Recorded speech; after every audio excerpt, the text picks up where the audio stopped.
दिल्ली की लाइफलाइन कही जाने वाली दिल्ली मेट्रो सेवा 7 सितंबर से फिर से शुरू होने जा रही है। कोरोना काल में 5 महीनों से भी ज्यादा लंबे वक्त के बाद मेट्रो चरणबद्ध तरीके से खुलेगी। इसके लिए बकायदा शेड्यूल जारी कर दिया गया है कि कौन सी लाइन कब से एक्टिव हो जाएगी।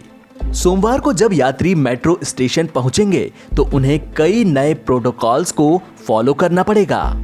एक गेट से एंट्री और सोशल डिस्टेंसिंग मेंटेन करने के लिए भीड़ काबू रखना पहला कदम होगा। सिर्फ एसिम्प्टोमेटिक लोगों को एंट्री मिलेगी और मास्क और डिस्टेंस को लेकर कड़ी निगरानी होगी। टोकन की सुविधा नहीं होगी, सिर्फ स्मार्ट कार्ड का ही यूज करना होगा।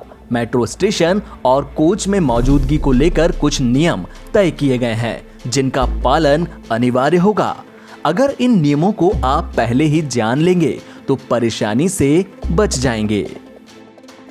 डीएमआरसी के मैनेजिंग डायरेक्टर मंगू सिंह ने बताया कि दिल्ली मेट्रो को 3 अलग अलग चरणों में शुरू किया जाएगा।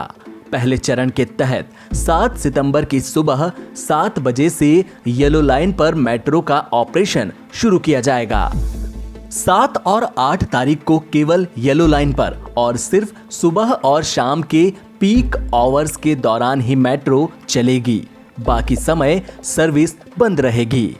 9 तारीख से ब्लू लाइन और पिंक लाइन पर भी मेट्रो चलने लगेगी, जबकि 10 तारीख से रेड, ग्रीन और वायलेट लाइन पर भी मेट्रो चलानी शुरू की जाएगी।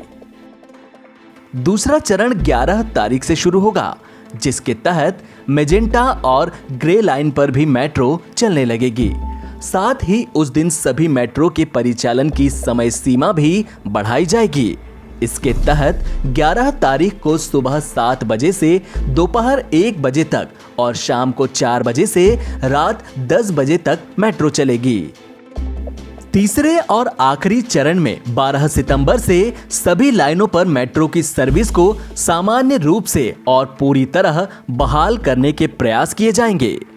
उस दिन से एयरपोर्ट एक्सप्रेस लाइन भी शुरू हो जाएगी और सभी लाइनों पर मेट्रो भी अपनी पहले की सामान्य टाइमिंग के मुताबिक सुबह 6 बजे से रात 10 बजे तक चलेंगी। मेट्रो चलने का मतलब ये नहीं है कि हर स्टेशन पर ट्रेनें रुकेंगी ही। कुछ दिक्कत होने पर ट्रेनें स्टेशन स्किप करती भी चल सकती है। शुरुआत में मेट्रो की फ्रीक्वेंसी 5 से 7 मिनट के बीच होगी। पहले 2.5 मिनट में मेट्रो आ जाती थी, मगर इस बार हर ट्रिप के बाद पूरी ट्रेन को सैनिटाइज किया जाएगा। मेट्रो आने में तो ज्यादा वक्त लगेगा ही। प्लेटफॉर्म पर भी 10 से 20 सेकंड के बजाय उन्हें 20 से 30 सेकंड तक रोका जा सकता है। ऐसा इसलिए ताकि सोशल डिस्टेंसिंग मेंटेन रखते हुए यात्री चढ़ और उतर सकें। इंटरचेंज स्टेशनों पर 35 से 40 सेकंड्स के बजाय 60 सेकंड तक मेट्रो रुक सकती है। हर ट्रेन में 300 से 350 यात्री ही होंगे और एक कोच में 50 से 60 लोगों को बैठने की इजाजत होगी। मास्क पहनना, सोशल डिस्टेंसिंग का पालन करना, हाथों को सैनिटाइज करना बेहद जरूरी होगा। इसके अलावा शुरुआत में ना तो लोगों को टोकन मिलेगा और ना ही कैश के जरिए मेट्रो कार्ड रिचार्ज होंगे। डिजिटल माध्यमों के जरिए ही कार्ड को रिचार्ज करना होगा। अब आप हर गेट से मेट्रो स्टेशन में एंट्री नहीं कर सकेंगे, बल्कि सिर्फ एंट्री गेट से ही एंट्री मिलेगी और एग्जिट गेट से ही आप बाहर निकल सकेंगे, ताकि सोशल डिस्टेंसिंग को मेंटेन किया जा सके। सभी यात्रियों के लिए पूरे समय मास्क पहनना अनिवार्य होगा। अगर कोई मास्क लाना भूल जाएगा तो ऐसे लोगों को स्टेशन पर ही मास्क खरीदने की सुविधा मिलेगी, लेकिन ये मास्क मार्केट के प्राइस से काफी महंगे होंगे। इसलिए भलाई इसी में है कि मास्क पहले से ही खरीद लें। सोशल डिस्टेंसिंग बनाए रखने के लिए सभी यात्रियों को स्टेशन के अंदर कोन कोर्स लेवल पर, प्लेटफॉर्म पर और ट्रेनों के अंदर की गई मार्किंग को फॉलो करना होगा।